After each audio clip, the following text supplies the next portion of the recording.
Hello, YouTube. How we doing today? Christian here again. This is day one of my suboxone withdrawal. So my new life starts today. I took my last dose yesterday around 4 o'clock, 5 o'clock, right before I had to get to work.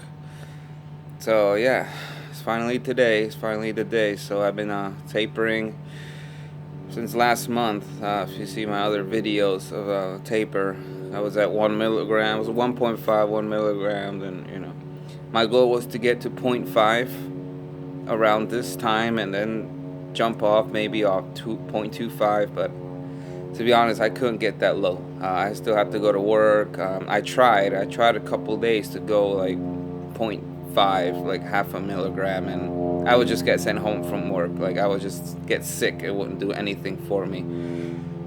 Like I told you before, I have a very stressful job, so I gotta be on my feet. I gotta prep. I gotta, seat guests. I can't sit down for like 2 minutes. Yeah, so I jumped off at 0.75. So just decided to just stay at 0.75 and not sacrifice myself so much. But so this is day one. Okay. So a few things I want to talk about is I'm starting groups, support groups at Centerstone. It's a rehab center here in my town. It's the one I could afford. It's only $2 every visit, and I get to see a doctor, a counselor, at least 2 or 3 times a week. And you can go to the meetings, the support groups, as much as you want every day. As long as I feel okay to get in the car and to get there. It's like 6 miles from here, maybe like 15 minutes, 20 minutes in traffic. But yeah. So I started the program this week. I got to see my doctor. You guys know, every experience I had with doctors before were negative, were just bad. And what do you know? This new doctor I have, I hate to call him names, but you know, he's an idiot. So I was trying to tell him that I taper myself from 3 to 2 to 1 the past year. I'm down to like 0.75, zero point 0.5 on my days off, zero point 0.7. And he just looks at me like he didn't believe me. He's like, "How do you know you're taking 0.75? How do you know? Are you sure you're taking 0.7?" I'm like, "Dude, I don't know. It's somewhere between zero point 0.5 and 1 milligram. The point is I'm below 1 milligram. I've been on it for like almost a month now, and I'm ready to make the jump, ready to get my life back. I was all like hyped up about it. And he just kept shutting me down. He was just like, "Are you sure you're ready? I see many people come here, and the next day they're just relapsing a day. They go back to heroin and they shoot up and then they die." I'm like, "Dude, I don't fucking shoot up. Like, I've been down that route. Like, which I understand. He doesn't know me. It's the first time that I'm seeing him. So, but he was just like, I don't know. I just got a negative vibe from him that day. Then he started telling me that 0.75 or anything below 1 milligram is just placebo. It's a baby dose, that it's all in my head, that I should just like stop. I'm like, I don't know. I try to tell him, like, dude, if I don't take zero point 0.5 or 0.75 to go to, it just gets me through the day. He just kept saying it's all in my head. Whatever. I'm not gonna argue with him because I went there to get my comfort meds and that's it. I'm not there to get brainwashed because I'm sure he wants me back on it. So I told him my plan. My plan A was to get completely off of it, and get the comfort meds. And then he just like, "Oh, what's gonna happen after your physical withdrawals go away?" And then the mental part comes in. What are you gonna do? Are you gonna relapse? And I'm like, "No, dude. Like I have 4 or 5 weeks off of work. I have like 35 days off. I don't have to do shit.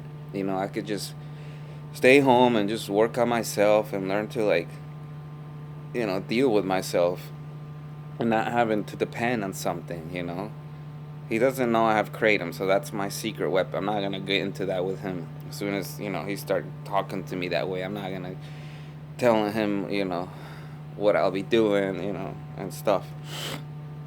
So yeah. So yeah, he thinks it's all placebo below 1 milligram, but I'm like, whatever, dude. I'm like, these doctors don't know because they don't know how an addict, what they have to go through, what they feel, they just go by the book. So anyway, I'm not here to talk bad about it. It just really frustrated me because I was there. I went really happy and positive, and well, at the end of the conversation between me and him, he was happy when I told him, "Oh, well, if I don't make it, if I decide to go back, if I start getting cravings, if I can't, if my depression gets bad or my anxiety gets, through the roof, and I'm gonna hurt myself or something, then I'll let you know, and I'll go back on the strips, on the suboxone." And he was like, "Okay, well, that's what I wanted to hear, because you have to have an open mind. You have to have plan A. You have to have plan B too if it doesn't work out." Uh, like, you know, and I told him too. I'm like, every doctor I've been through, and I try to taper, they get pissed off. They don't want me to get off the medication. So I told him straight up, I'm like, don't. I told him, I set my ground. I'm like, don't. I'm here to do this. If worse comes to worse, I'll let you know. But for now, thank you. He gave me a few comfort meds. He gave me Bentil for the stomach knots. He gave me Visceral, I guess, for anxiety.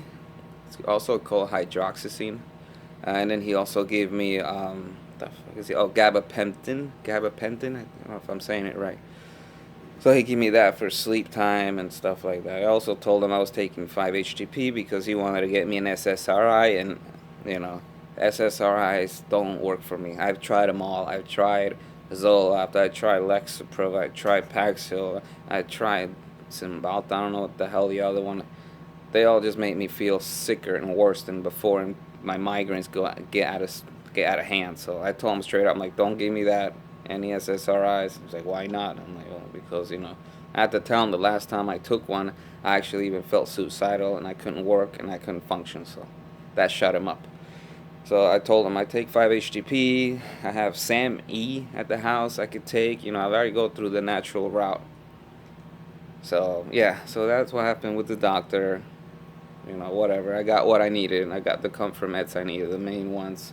I'm gonna be getting drug screened probably every 3 days, every 4 days when I see him, when he decides to, do a drug test for me. And I'm gonna prove him wrong. I left this office pissed off, but I came home. I talked to my parents. I talked to my friends. What he said, and I'm just trying to find the positive side. So I want to prove him wrong. I want to go next week and be like, look, dude, I pissed clean. Yeah, I still feel crappy. I'm not feeling 100%, which is normal. It's only been a week, but that's it. I don't no need to go back to Suboxone. Like, that is my goal. Like, that is my plan. Piss clean. Yeah, there might be some THC, because I do smoke a little pot sometimes when I get anxiety, or when I go to sleep. Like, before I go to bed, I'll take like one puff. I'm not a pothead. I don't like the way pot makes you feel. It makes you feel like a zombie, like an idiot, and then I start eating the whole fridge and get all unhealthy. So I don't want to do that. So I'm using it as a tool. I'm using everything as a tool. If I have to use kratom because I can't stand the RLS, the pain, I'll take kratom. So, but it's all gonna be used wisely. So I'm not gonna. The last thing I want to do is substitute one thing for another. In that case, I would have just stayed on Suboxone. But anyway, that's what happened with the doctor. So my counselor, on the other hand, she's really sweet.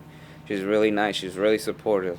She used to be an addict herself. She used to be an alcoholic and a drug addict. I don't know how long ago, but anyways, she's out now helping people and counseling. I have a recovery coach too, which I see on the support groups. So he's pretty cool too. He's pretty good. He's a pretty cool guy.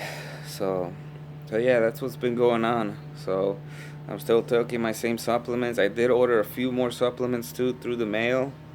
Mostly for like just energy and like vitamin C. I don't know if you guys heard of Qualia.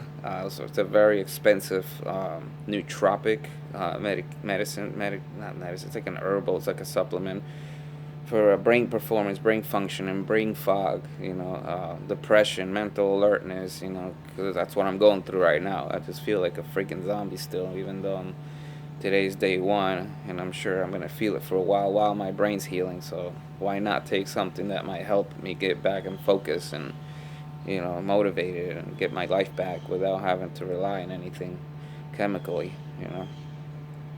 So yeah, that's what's been going on. I also I have my meetings. I have a meeting today at 6 at a church. So I've been going to meetings as well. So I'm trying everything I can to, get through this. I told my boss yesterday, I gave her a hug. I'm like, all right, wish me luck. She knows what's going on.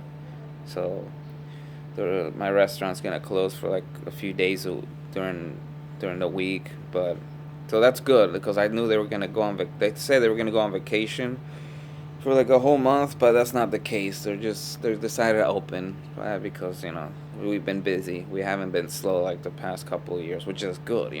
It's September, August, and we're still kind of busy on a slow season in Florida. So I told her, if my deadline is October 6th, which my birthday is October 6th.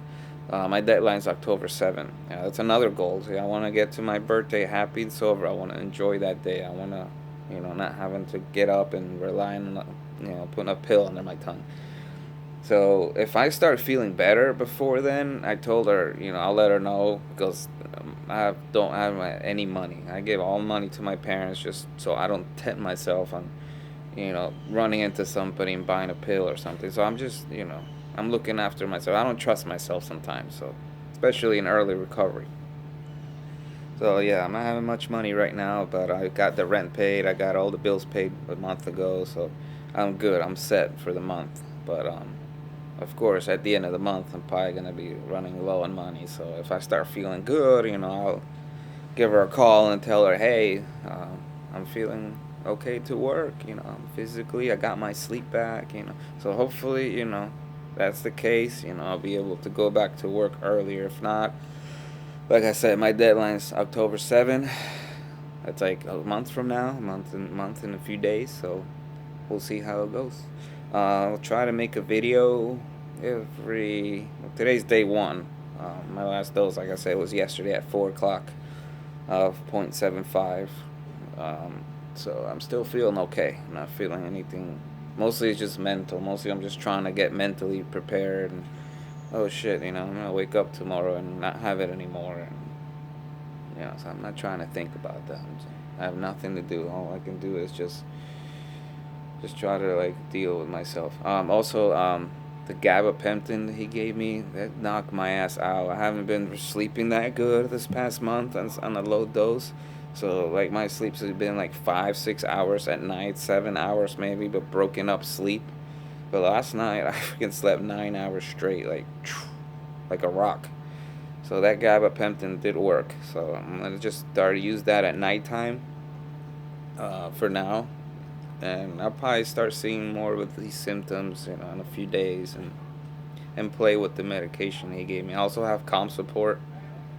I'm taking that around 9 o'clock at night, 8 o'clock at night, like before bedtime, along with my HTP. So, and then I take my vitamin C and my NAC and my adrenal support and all the daytime supplements just to get me going through the day. So I'll try to make another update video here in a few days. I was gonna do it every day, but I really don't know how I'm gonna be feeling. So, when I feel okay and I feel like I can make another video and let you guys all know how I'm doing, how I'm feeling, I'll keep you all posted.